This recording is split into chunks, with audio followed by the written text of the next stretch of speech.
아멘. 이 시간 예수님의 유년 시절이란 주제로 12월 마지막 주 주일 난예비 말씀을 전하도록 하겠습니다. 사랑하는 성도 여러분, 우리는 지난 4주 동안 대림절을 지나 성탄절의 기쁨을 누렸습니다. 구유에 누이신 아기 예수님의 탄생을 기뻐하며 하나님의 사랑과 은혜를 깊이 묵상하였죠. 그런데 신앙의 여정 속에서 종종 우리는 성탄의 감동을 아기 예수님의 장면에만 머물러 두는 경향이 있습니다. 말구유에 누워 계시고 천사들의 찬송을 받으시는 아기 예수님의 모습, 그리고 목자들과 박사들의 경배까지는 우리에게 익숙한데 그 이후의 사건에 대해서는 우리가 무관심할 때가 많습니다. 성경도 사실 예수님께서 아기로 탄생하시고 공생의 사역 기간을 감당하시는 30살이 되는 그 기간의 오랜 시간을 거의 침묵합니다. 예수님의 탄생 이후 공생에 이르기까지의 약 30년의 세월 가운데의 복음서가 우리에게 들려주는 예수님의 이야기는요, 거의 없습니다. 그러나 감사하게도 바로 오늘 본문인 누가복음 2장 41절부터 52절까지의 말씀은 예수 그리스도의 유년 시절을 보여주는 유일한 장면이라는 것입니다. 아기 예수님도 아니고 기적을 행하시는 주님도 아닌 자라가는 소년 예수님의 모습을 우리 앞에 조용히 보여주고 있는 것이죠. 성도 여러분, 예수님은 저와 여러분이 겪어왔던 과거처럼 똑같이 유년의 시간을 보내셨습니다. 성육신하신 하나님의 아들 예수님은요, 우리의 삶을 멀리서 관찰하시는 분이 아니고 우리의 시간 안으로 시간을 뚫고 오셔서 그 시간을 통과하신 주님이시라는 것입니다. 그래서 오늘 본문은 소년 예수님의 추억 한 장면을 이야기하는 것이 아닙니다.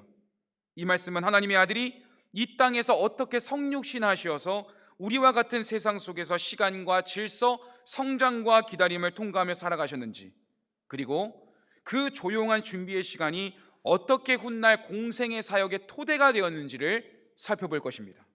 오늘 이 시간 예수님의 유년 시절 말씀을 살펴봄을 통해 2025년 마지막 주일 새해를 앞두고 있는 성도 여러분, 우리 모든 성도님들이 신앙의 길을 점검할 뿐만 아니라 우리의 모든 인간의 모든 상황들을 아시는 주님 앞에 하나님이 기뻐하시는 길을 걷겠노라고 결단할 수 있는 주일이 되기를 주님의 이름으로 축원합니다.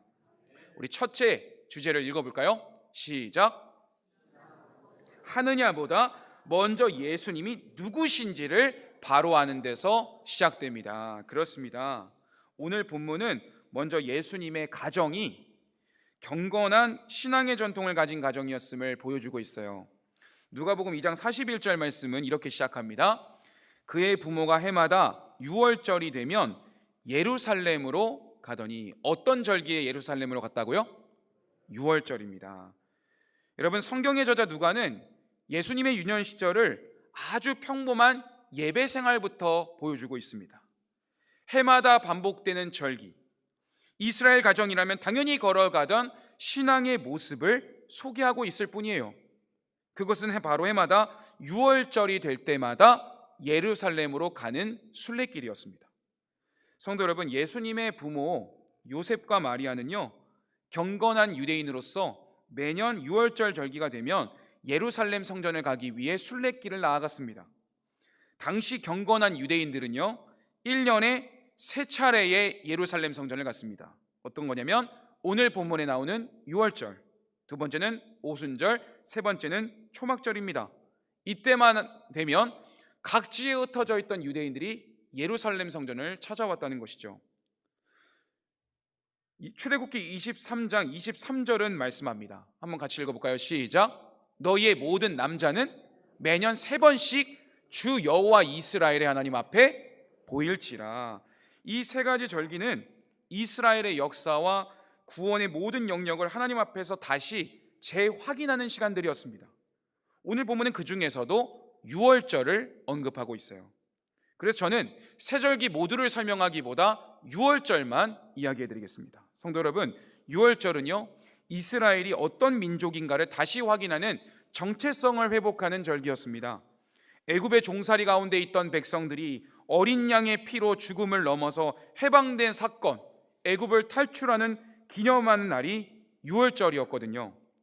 그러니까 이렇게 생각을 하는 거죠. 유월절을 지킬 때마다 어떤 마음을 가졌냐면, 우리는 스스로 내 힘으로 살아난 민족이 아니다, 하나님의 은혜로 말미암아 구속함을 받은 백성이다 라는 정체성의 고백이 유월절 정신인 것이죠.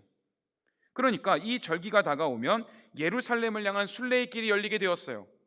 갈릴리에서만이 아니라 유대 땅에서, 그리고 멀리 떨어진 로마 제국에 흩어져 있는 도시들에서 유대인들이 예루살렘을 찾아왔다는 것이죠. 성도 여러분, 본래 살고 있던 고향 땅을 떠나서 어쩔 수 없이 흩어져 살아가는 사람들을 뭐라고 하냐면 디아스포라라고 이야기합니다. 여러분, 우리도 여기에 익숙하지 않습니까? 우리 대한민국도 구정이 되고 추석 명절이 되면 각지 흩어져 있던 사람들이 부모님 찾아뵙잖아요. 그런 것처럼 디아스포라 유대인, 흩어져 있는 유대인이라고 부르는데, 이날만큼은 디아스포라가 아니라 합쳐지는 날이 되는 것이죠. 그렇다면 여기서 우리는 한 가지 질문을 떠올릴 수 있겠습니다. 왜 이 많은 유대인들이, 굳이 많은 회당들이 지역별로 있는데 왜 예루살렘 성전을 나왔던 것일까요? 그 이유는 분명합니다. 예루살렘은 하나님께서 자신의 이름을 두시겠다고 정하신 유일한 장소였기 때문입니다. 모든 유대인들은요, 하나님 말씀에 입각하여 움직였어요. 그 말씀이 신명기에 분명히 나와 있습니다. 신명기 12장 5절 6절 말씀 의미를 생각하면서 같이 읽겠습니다. 시작. 오직 너희 하나님 여호와께서 자기의 이름을 두시려고 너희 모든 지파 중에서 택하신 곳인 그 계실 곳으로 찾아 나아가서 너희의 번제와 너희의 제물과 너희의 11조와 너희 손의 거제와 너희의 서원제와 낙헌 예물과 너희 소와 양의 처음 난 것들을 너희는 그리로 가져다가 드리고. 아멘. 이 말씀처럼 구약시대 때 하나님은 사실 번거로울 수 있지만 예배의 중심을 흩어두지 않으셨고 한 곳으로 모으셨는데, 그 중심이 결국 구약에서 여러 과정을 거쳐서 어디로 정착지가 되었냐면 예루살렘 성전이 된 것입니다. 여러분, 예루살렘 성에는요 무엇이 있었냐면요, 하나님의 임재를 상징하는 성전이 있었습니다. 그리고 성전에는 번제단이 있었습니다. 그 번제단 위에서만 피 흘림의 제사가 드려질 수 있었어요. 그러니까 죄사함은 반드시, 그 당시에는 예수님이 이 땅에 오시기 전이었기 때문에 짐승을 잡아서 대신 그 짐승이 내 죄를 전가해서 죽는, 계속해서 반복해야 되는 그런 제사를 감당했는데, 번제는 유대인들에게 필수적인 제사였어요. 번제를 드리지 않으면 내 죄를 용서받지 못하니까 얼마나 이 일들이 귀중했겠습니까? 그래서 각지에 흩어져 있던 유대인들과 디아스포라 유대인까지도 6월절만 되면 예루살렘에서 제사 드리러, 예배 드리러 모였다는 것이죠. 그리고요, 성도 여러분, 순례의 길은요 우리가 해외여행 가듯 방문하는 개인 여행이 아니었습니다. 성도님들, 이곳에서 보시면 호계 지역에 사시는 성도님들도 계시지만 멀리 남구에서, 중구에서 오시는 성도님들이 계세요. 어떤 마음으로 오셨나요? 걸어오셨든 운전하며 오셨든 어떤 마음으로 예배 자리에 오셨나요? 이 당시에 유대인들은요 예루살렘 성전으로 각지 흩어져 있는 곳에서 갈 때에 마을 단위로, 친족 단위로 큰 구성원으로 이동을 했습니다. 이는 광야 땅을 지나야 됐기 때문에 안전상의 이유도 있었고요, 공동체의 유대감을 강화하는 것이 하나님 나라 백성의 정체성이고 목적이었기 때문에 그렇습니다. 그래서요 그 길은요 험난한 여정이었지만 기쁨이 가득했어요. 유대인들의 시편 찬송이 뭐라고 되어 있습니까? 성전에 올라가는 노래라는 타이틀이 붙어있는 시편이 아시죠? 그게 그때 부르는 노래예요. 내가 하나님 앞에 제사 드리러 가는데, 예배 드리러 가는데 주 여호와 하나님을 찬양해야 되겠다. 그들은 생각했습니다. 우리는 로마의 압제 속에서 어쩔 수 없이 이 지역 저 지역으로 흩어져 살고 있지만 예배의 중심은 하나다. 우리를 구원하신 하나님은 한 분이시다. 우리는 다시 그분 앞에 선다라는 마음으로 예배 드리러 왔다는 것이죠. 성도 여러분, 그런데요 유대인들에게 이 길은요 평안한 길이 아니었습니다. 뜨거운 태양 아래 먼지 나는 광야를 며칠씩을 걸어야 했기 때문이죠. 그런데 어떻게 노인과 아이들이 그 험난한 길을 기쁨으로 감당할 수 있었을까요?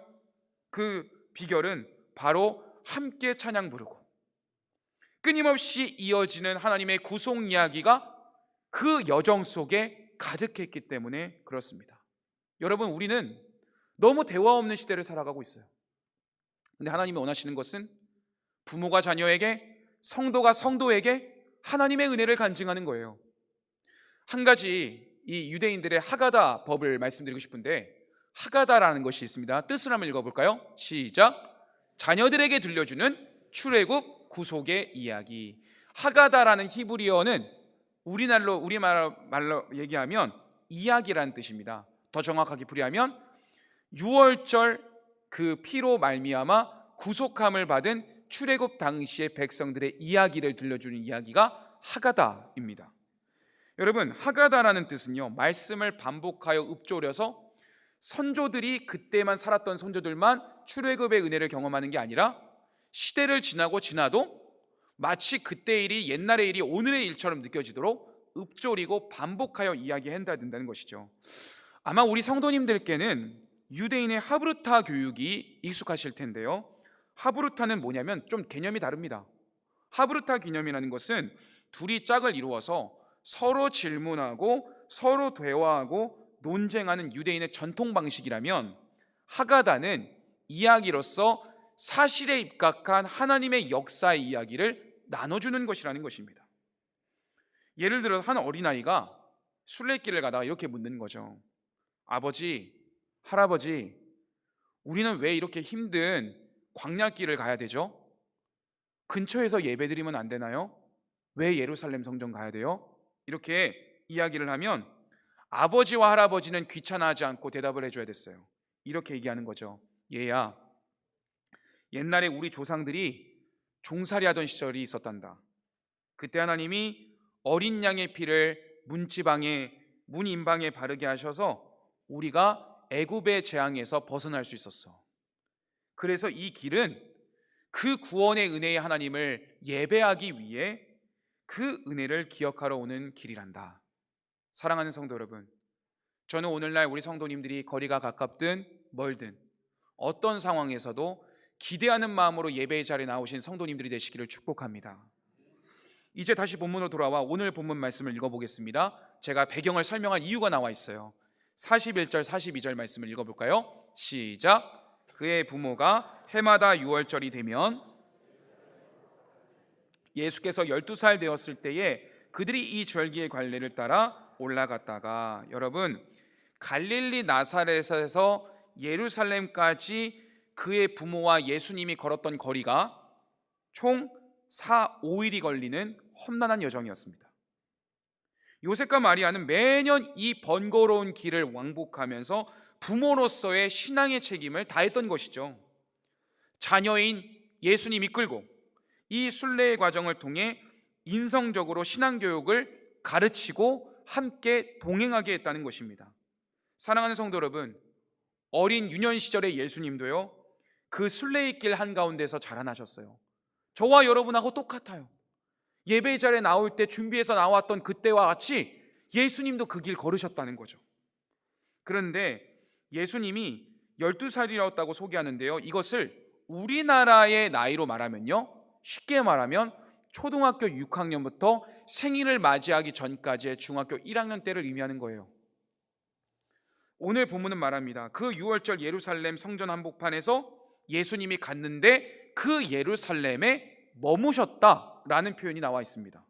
성도 여러분, 오늘 본문의 기록은요, 지나가다가 멈춰져 있는 그냥 한 장면이 아닙니다.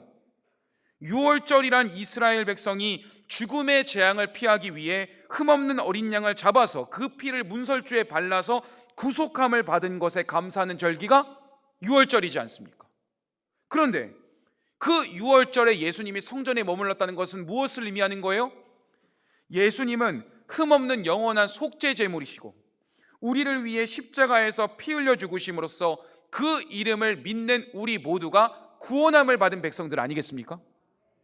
즉 참된 유월절 어린 양 되신 예수님이 유월절의 의미가 가장 짙은 예루살렘 성전에 가셔서 거기에 머물렀다는 것은 예수님은 아직 공생의 사역이 시작되기 전이지만 그분의 정체성을 일찍부터 알고 계셨다는 것입니다. 여러분, 예수님은 어린 나이 때부터, 철없는 중학교 1학년 나이 때부터 우리 예수님은 다루셨어요. 자신이 누구신지를 스스로 인식하고 계셨던 것이죠. 오늘 본문의 가장 중요한 전환점이 43절에 나옵니다. 제가 읽어드릴게요. 그 날들을 마치고 돌아갈 때에 아이 예수는 예루살렘에 머무셨더라. 그 부모는 이를 알지 못하고. 여기서 우리가 주목해야 될 표현은 머무셨다는 말입니다. 이 말은 예수님이 사람들 무리에 뒤처져서 어쩔 수 없이 거기 머물렀다는 게 아니에요. 여기서 머무셨다는 동사는 의도를 가진 선택입니다. 예수님은 누군가의 의에 어쩔 수 없이 끌려오는 예배자가 아니라 스스로 그 자리를 지키셨다는 것이죠. 그런데 부모는요, 그 사실을 그때는 몰랐어요. 왜냐하면 당시 6월절 순례, 그런데 보니까 부모가요 그렇게 예배를 드리고 다시 고향으로 돌아가는데, 오늘 좀 이해 안 되는 부분이 나옵니다. 하룻길을 가고 나서야 예수님이 없다는 걸 알았다는 거예요. 어떤 부모가 하루 동안 아이가 없는 걸 어떻게 모릅니까? 그런데 우리는 유대인의 풍습과 상황을 알아야 돼요. 앞서 말씀드렸던 것처럼 개인이 예배를 드리러 지역을 이동하는 게 아니라 민족과 혈족과 가족, 친척 단위로, 마을 단위로 대이동을 했기 때문에 부모는 예수님이 다른 일행들과 친구들과 함께 있었을 것이다 라고 생각했다가 뒤늦게 발견했다는 것입니다. 그러다가 나중에는 예수님을 만나게 되는 장면이 펼쳐지는 것이죠. 성도 여러분, 저는 이 시간에 예수님이 왜 30살 공생의 사역 기간으로 한 번에 짠 하고 나타나시면 되는데 왜 아기 예수로 태어나시고 똑같이 유년 시절 보내셨는지를 말씀드리려고 그래요. 사진 한번 띄워주시겠어요? 지금 여기에 나와 있는 사람은 오늘날 전 세계 장로교 개혁교회 전통에서 가장 신뢰받는 개혁신학자로 알려져 있는 헤르만 바빙크 목사님입니다. 그는 특히 기독론이라는 건 어려운 게 아니에요. 예수 그리스도의 성육신이 담겨져 있는 의미를 이야기하는 신학자입니다. 책을 한번 띄워주시겠습니까? 다음 화면입니다. 네, 한 권으로 설명되지 않는 개혁교의학, 제가 대학원 다닐 때에 이 책을 읽고 서평을 썼었는데 그의 대표적인 개혁교회학이 담긴 기독론과 성육신하신 예수 그리스도의 뜻을 설명을 해드리겠습니다. 바빙크의 관점에서 누가복음 2장의 주요 내용을 살펴보면 다음과 같습니다. 먼저 헤르만 바빙크는 죄를 지은 인간은, 우리 모두를 좀 말하는 거죠, 하나님의 공의의 관점에서 볼 때 형벌을 받아야 될 존재였어요. 그런데 천사라든지 다른 누군가가 우리의 죄를 대신 감당할 수 없습니다. 왜냐하면 아담 안에서 모든 인류가 타락했기 때문에 인류의 죄를 속하기 위해서는 반드시 인류의 일원인 인간이 제물이 되어야 하나님의 공의에 부합하는 것이죠. 그러니까 인간의 죄에 대한 형벌은 고통을 느낄 수 있는 인간의 몸과 영혼을 가진 존재만이 그 형벌을 온전히 감당할 수 있게 된다는 것입니다. 그런데 여기서 우리 성도님들이 짚고 넘어가야 될 것이 있습니다. 아무나 누군가를 대신하여 죽는다고 그 죄를 감당할 수 있는 게 아니라는 것이죠. 하나님의 공의의 관점에서 일치하려면 희생하는 사람 자신의 죄가 없어야 타인을 대신할 수 있습니다. 바빙크는 속죄제물의 무죄성을 이야기하면서 대속의 절대적 전제 조건을 이야기하는데, 쉽게 말씀드리면 만약 예수님께 조금이라도 죄가 있었다면 그분은 자신의 죄값을, 우리의 죄값을 대신 치르실 수가 없습니다. 그런데 헤르만 바빙크는 예수 그리스도께서 성령으로 잉태되어 곧 하나님이신 그분이 죄로 오염되지 않는 인간의 몸을 취하셨기 때문에 우리를 대신해 하나님께 연락될 수 있는 거룩한 산제물이 될 수 있었다는 거예요. 여기서 우리는요, 한 가지 더 생각해야 됩니다. 바빙크는 흠없는 인간인 동시에 그분이 하나님이셔야 하는 이유도 함께 설명했어요. 한 인간의 죽음이 온 인류의 죄를 덮기 위해서는 그 생명의 가치가 단지 인간이 되면 안 되고 무한해야 된다는 것이죠. 인간은 죽임을 당할 수는 있지만 스스로 죽음을 극복할 수는 없기 때문에 그렇습니다. 그러니까 오직 죄 없는 인간이자 하나님이신 분만이 죽음의 형벌을 다 몸에 겪으시고 그 죽음을 이기고 부활하여 구원을 완성하실 수 있다는 것입니다. 성도 여러분, 예수님은 우리의 죄를 친히 담당하시기 위해 아기 예수로 이 땅에 성육신하여 오셨고, 우리와 똑같이 유년 시절을 보내심으로써 여러분의 형편을 아시고, 우리와 똑같이 공생의 그리고 공생의 사역을 감당하심으로써 마침내 십자가에 못 박히사 부활하심으로써 우리의 유일한 구원자요 중보자가 되어주신 것입니다. 저는 이런 깊은 의미가 담겨있는 예수 그리스도의 탄생과 유년 시절을 기억할 수 있는 모든 성도님들이 되시기를 축복합니다. 누가복음 2장 40절과 52절 말씀 두 절을 읽어볼까요? 시작. 아기가 자라며 강하여지고 지혜가 충만하며 하나님의 은혜가 그의 위에 있더라. 52절. 예수는 키가 자라가며 하나님과 사람에게 더욱 사랑스러워 가시더라. 사랑하는 성도 여러분, 오늘 우리가 누가복음 2장을 통해 분명히 확인한 한 가지가 있습니다. 신앙은 예수님이 누구신지를 바로 아는 데서 시작된다는 사실입니다. 12살 소년 예수님은 기적 행하신 것 아니에요. 아직 공생애를 시작한 것도 아니에요. 그러나 오늘 본문이 주님의 사명을 분명하게 알려주는 것이 무엇입니까? 예수님이 그의 육신의 부모에게 이렇게 이야기한단 말입니다. 내가 내 아버지의 집에 있어야 될 줄을 모르시나이까? 성도 여러분, 오늘 우리의 신앙은 어떻습니까? 우리는 신앙을 이야기할 때 이렇게 정의하곤 합니다. 얼마나 내가 오랜 신앙생활을 했는가? 내가 어떤 좋은 직분을 받았는가? 내가 얼마나 교회에 쏟은 헌신과 봉사가 많은가? 그런데 이런 것도 사실 다 맞는 말입니다. 주님은 우리와 봉사와 헌신을 기뻐하시거든요. 오히려 교회를 세우는 데 있어서 봉사와 헌신하지 않으면 그건 하나님의 뜻과 반대되는 길이에요. 그러나 오늘 본문 말씀은 그 질문들과 답을 하기에 앞서서 우리에게 더 근본적인 질문을 던지고 있는 거예요. 너는 예수 그리스도를 누구로 알고 있느냐? 너는 예수 그리스도의 제자로서 너의 정체성을 바르게 인식하며 살고 있느냐라고 2025년 마지막 주일을 보내고 있는 저와 여러분에게 우리 주님이 질문하고 계시는 것입니다.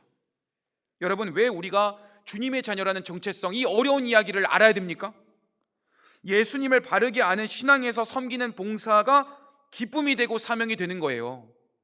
만약에 여러분이 예수님을 깊이 알지 못하고 하나님 아버지의 사랑, 나를 향한 대속의 죽음의 깊이를 알지 못하면 내가 봉사하다가 지칠 수 있는 것이고 사람의 말에 휘둘리고 상처받는 것입니다.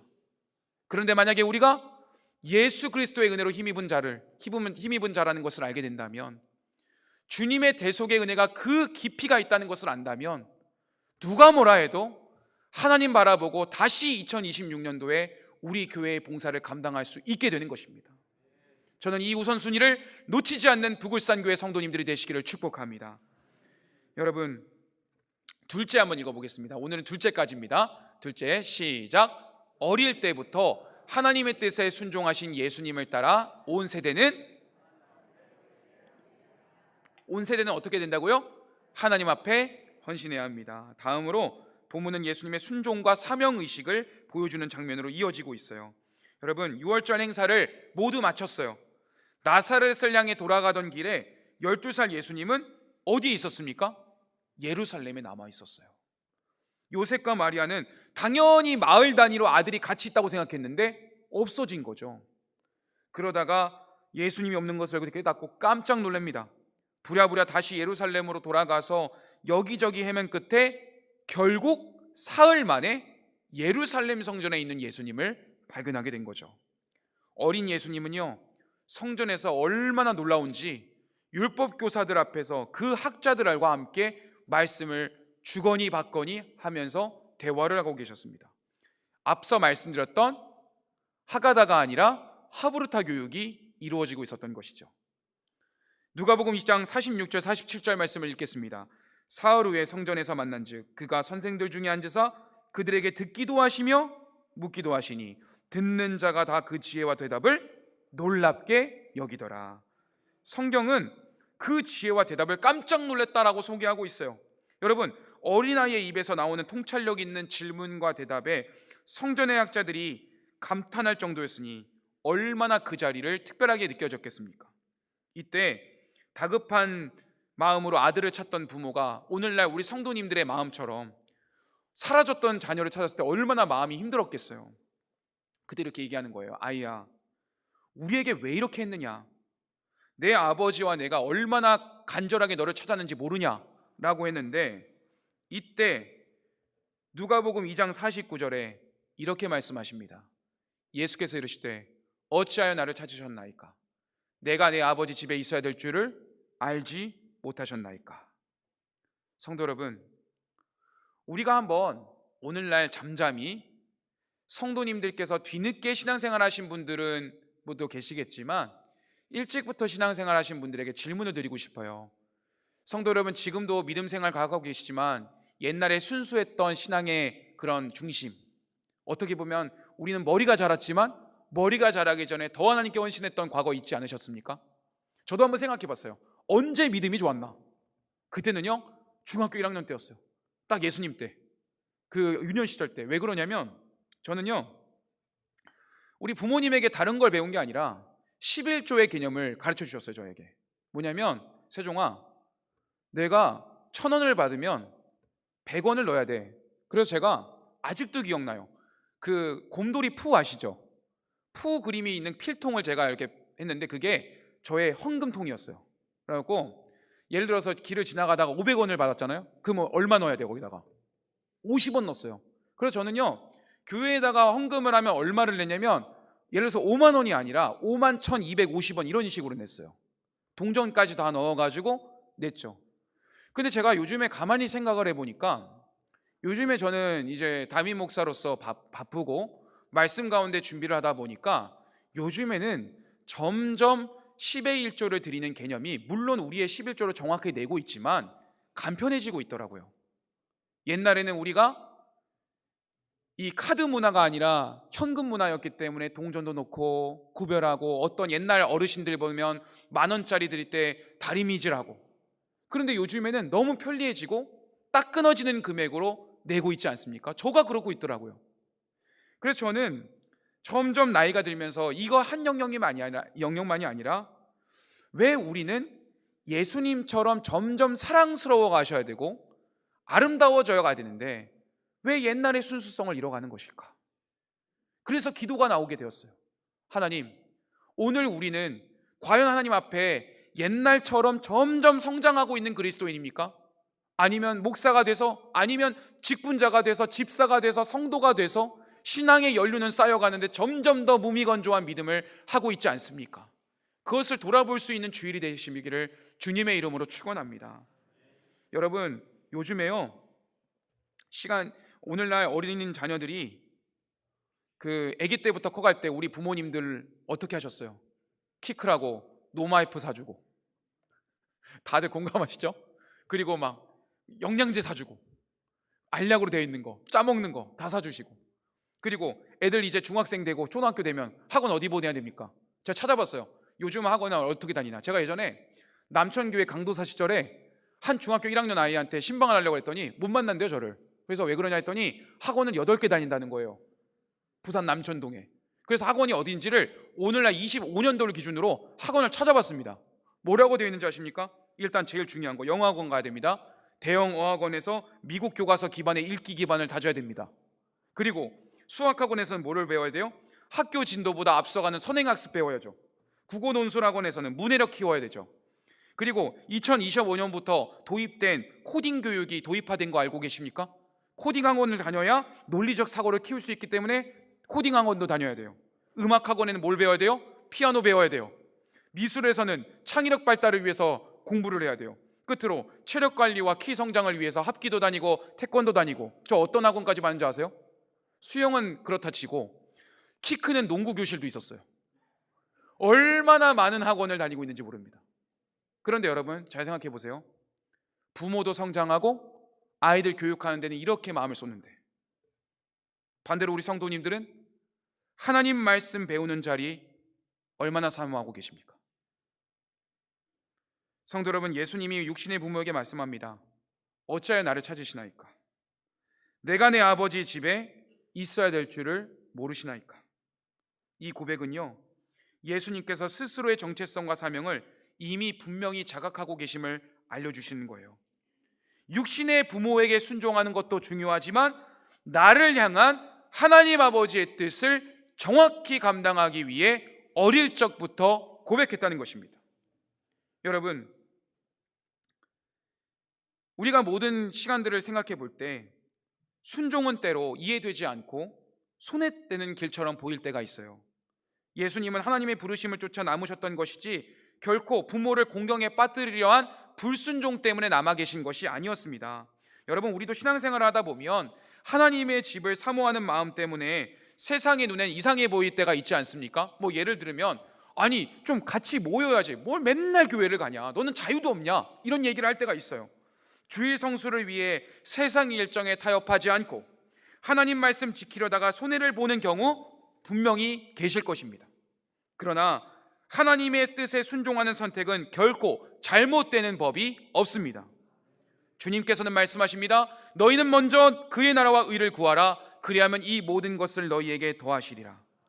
예수님이 소년 시절 보여주신 본처럼 우리의 최우선 순위가 언제나 하나님의 영광과 뜻에 맞춰질 때에 우리는 분주하고 바쁜 일상 속에서도 하나님의 집, 부굴산 교회를 섬기는 일이 곧 하나님의 기쁨이 됨을 기억하시고 더 섬길 수 있는 우리 모든 성도님들이 되시기 바랍니다. 제가 마지막 이야기를 소개해드리면서 말씀을 마무리하려고 그래요. 이 시간 러시아의 대문호 레프 톨스토이가 아이들을 위해 쓴, 우리에게는 잘 알려져 있지 않은 교육용 독본인 아동 독본 가운데에 할아버지와 손자라는 이야기를 말씀드리겠습니다. 성도 여러분, 어느 집에 아주 나이 많은 할아버지가 있었고 거기에는 아들과 며느리도 살고 있었고 어린 손자가 함께 살고 있었습니다. 할아버지는요 너무 늙어서 눈이 침침해졌고 귀는 들리지 않고 다리는 막 후들거렸어요. 식사 시간이 되면 할아버지는 숟가락을 너무 손을 많이 떠니까 제대로 입에 가져다 오지 못하고 국물을 식탁보에 흘리기 일쑤였고 음식물을 입 밖으로 내뱉을 때가 많았습니다. 아들과 며느리는 이런 아버지의 모습이 너무 지저분하고 귀찮았습니다. 결국 그들은 나이든 아버지를 더 이상 식탁에 모시지 않았고 난로 뒤 구석진 곳에서 얼마든지 흘려도 괜찮은 구석진 곳에 밥을 혼자 먹게 했습니다. 어느 날 노인이 된 아버지는 음식을 먹으려다가 그만 사기 그릇을 뚝 떨어뜨리고 말았습니다. 그러자 며느리가 말합니다. 시아버지, 이제부터는 나무 그릇에나 밥을 드십시오. 사기 그릇에다가 먹으니까 떨어뜨리니까 깨지지 않습니까? 나무 그릇에 아버지에게 밥을 드리겠습니다. 이렇게 했어요. 아버지는 힘이 없었기 때문에 아무 말 없이 한숨을 내뱉었습니다. 어느 날 이 아들 부부가 어린 아들이 바닥에 앉아 나무 조각을 가지고 무언가를 열심히 깎는 모습을 보았습니다. 방금 그림을 다시 한번 띄워주시겠어요? 그렇죠? 이 밑에 아이가 나무 조각을 열심히 깎고 있는 거죠. 사진 내려주셔야 됩니다. 아버지가 다정하게 아들에게 물었습니다. 얘야, 지금 뭘 만들고 있니? 그러자 어린 아들이 천진난만한 얼굴로 이렇게 말했습니다. 응 아빠, 이건 나무 그릇이야. 나중에 아빠랑 엄마 늙을 때 내가 여기에다가 밥을 담아서 주려고 만들고 있는 거야. 이렇게 얘기를 했어요. 여러분, 아이의 이 한마디는 부모의 심장을 꿰뚫었습니다. 아들과 며느리는 서로를 바라보며 할 말을 잃었고 자신들이 아들의 할아버지에게 저지른 행동이 얼마나 악하고 나쁜 행동인가를 깨닫게 되었죠. 그때 두 사람은 눈물을 흘리며 회개합니다. 그날 이후 부부는 아버지를 다시 식탁 상석으로 모셨습니다. 아버지가 음식을 흘리든지 그릇을 깨뜨리든지 더 이상 화를 내지 않았고 돌아가실 때까지 정성을 다해 모셨습니다. 사랑하는 성도 여러분, 톨스토이는 이 짧은 이야기를 통해 부모는 자식의 거울이라는 진리를 전달합니다. 어른들이 이기심과 편의를 위해 도덕적 가치를 버릴 때 오직 아이의 순수한 논리가 어른들의 어리석음을 일깨울 수가 있었다는 것이죠. 여러분, 예수님도 육신의 부모에게 내가 내 아버지 집에 있어야 될 줄을 알지 못하시나이까? 라고 말을 했어요. 그때 그것이 반항하는 말로 들렸을까요? 아니에요. 성경은 열려있는 결말이 있어요. 묵상하면 부모의 마음을 알 수가 있어요. 저는 이 말씀을 묵상하면서 부모의 입장이 어떠했지를 느껴보았어요. 여러분, 요셉과 마리아가 무엇을 생각했겠습니까? 맞아, 아들 예수는 어릴 적부터 우리와 함께 자라다 보니 내가 이 아들을 다른 아이와 똑같이 생각했구나. 우리 아들은 성령의 잉태로 태어난 것이고 천사로부터 나는 이런 말을 들었어. 아들을 낳으리니 이름을 예수라라. 이는 그가 자기 백성을 그들의 죄에서 구원할 자심이라 하니라. 라는 말. 예수님은 비록 우리에게서 자라는 자녀이지만 우리에게 맡겨주신 임마누엘의 하나님이심을 잊지 말아야 되겠다. 육신의 부모로서 믿음의 비밀을 간직하고 살아가자라고 결단하게 되었던 것입니다. 그래서 오늘 본문 마지막에 마리아가 그 말을, 예수님의 말을 마음에 담아두었다라고 이야기하는 것입니다. 성도 여러분, 여러분의 자녀를 어떻게 키우고 계십니까? 그리고 어떠한 마음으로 우리의 영적 자녀인 교회의 다음 세대를 위해 기도하고 계십니까? 우리 다음 세대가 사실 우리 성도님들을 깨닫게 하는 교훈이 될 수 있어요. 누가복음 2장 51절 말씀을 같이 한번 읽겠습니다. 시작. 예수께서 함께 내려가사 나사렛에 이르러 순종하여 받드시더라. 그 어머니는 이 모든 말을 마음에 두니라. 성도 여러분, 12살 예수님께서 부모와 함께 결국 예루살렘 성전에 머무르는 게 아니라 그냥 원래 집으로 돌아갔다라고 하면서 유년 시절 끝나버렸어요.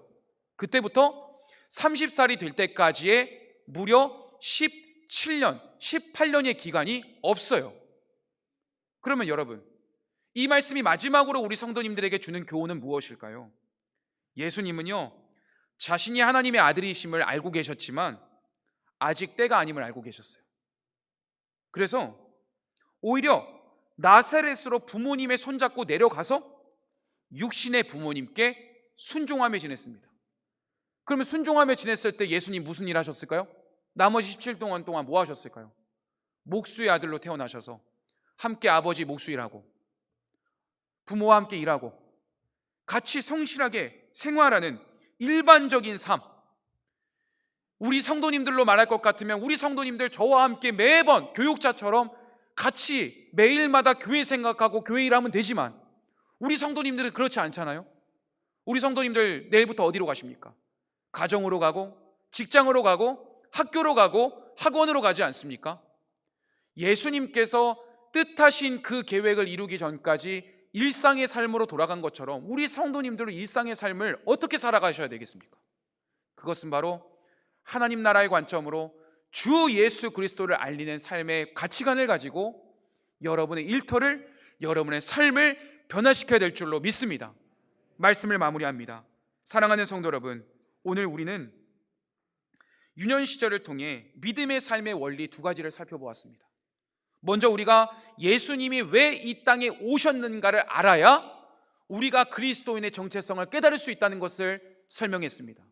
예수님은 성육신하셨습니다. 그리고 예수님은 유년 시절을 보냄으로써 여러분의 형편을 다 알고 계시는 것입니다. 그리고 마지막으로 예수님은 어린 시절부터 자기 욕심을 위해 방황하지 않고 오직 하나님의 뜻만을 걸어오셨습니다. 그리하여 때가 이르자 결국 30살이 되어서 33살이 될 때까지 공생의 3년의 기간을 거치고 마무리하신 뒤에 십자가에 못 박히사 여러분을 위해 대속의 죽음을 죽으시고 십자가에 못 박히신 이후에 사흘 만에 부활하신 것입니다. 성도 여러분, 아기 예수님의 탄생 어떻게 다가오십니까? 예수님의 유년 시절 어떻게 다가오십니까? 우리의 2026년의 삶도 예수 그리스도를 본받아서 어린아이의 순수성을 갖고 믿음의 순전함을 갖고 믿음과 지혜가 자라가는 양육을 통하여서 하나님과 사람 앞에 더욱더 사랑스러워 가시는 모든 성도님들이 되시기를 주님의 이름으로 축복합니다. 기도하겠습니다. 하나님 아버지,